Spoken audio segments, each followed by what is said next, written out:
What's up, everyone? So you would have been following me making my wheel weights probably over the last couple of weeks, and sadly one of the companies has now jumped on and copied them, but there you go. So today I have decided that I was going to do a few modifications to some of the poor electrics. Now I know they do an upgrade kit for the electrics, but the steering servo is absolutely appalling. So what I've done, I've gone for a Savox SW0250 MG, which means it's metal geared and it's also waterproof. Always a good idea with these models. So what I've had to do is, if you can make it out, I've removed obviously the original steering servo. When you remove it, there's a mount either side in the tray.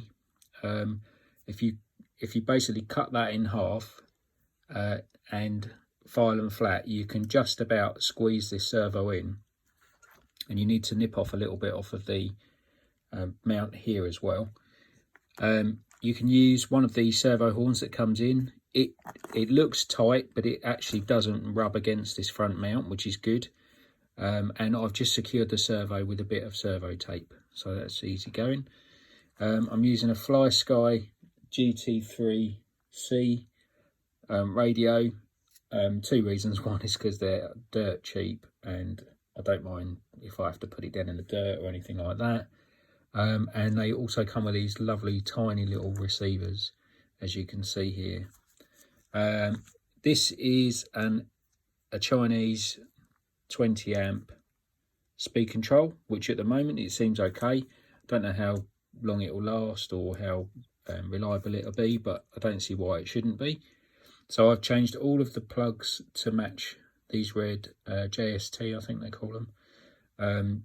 Just so my chargers, the batteries, I've changed the plugs on the batteries as well. Just because these are much more reliable connection than them sort of hobby grade things that came with it. Still using the 1S batteries. I have tried it, it's quite extreme, but I've tried it with this 2S battery and the motor runs really quick. So I have ordered a small 1S battery, 2S battery, just to give it a try. I know I've said quite a bit about these models online as well, and whether you want to listen to me or not. One thing to do is go over the whole model, make sure it's all greased up because it doesn't come with any grease from standard.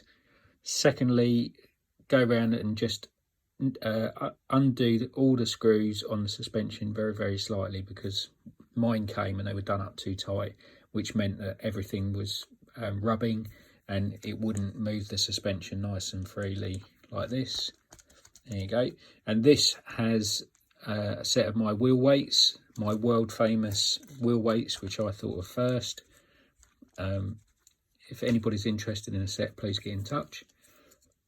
And that's about it really. If anybody's got any questions about the electrics install that I've done today, please get in touch. I might have to move that receiver, I'm not sure.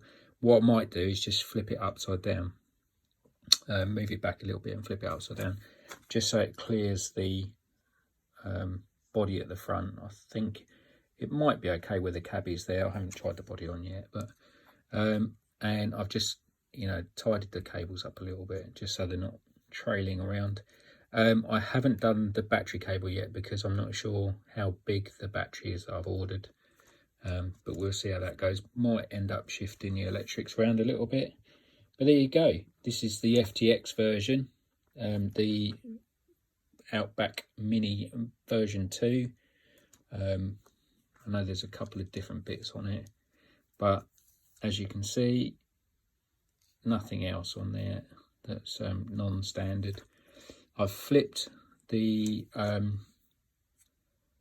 bumper mounts just to raise the bumpers up to give you a bit more clearance front and rear, and I have also moved the bumpers in and trimmed them, and I've trimmed the body and lowered the body so that everything's nice and compact.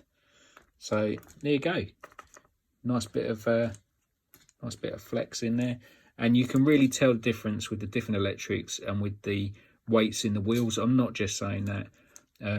If you want to see my video of with and without the weights, just as a comparison, then scroll down or give me a shout and I'll give you a link. Thanks very much.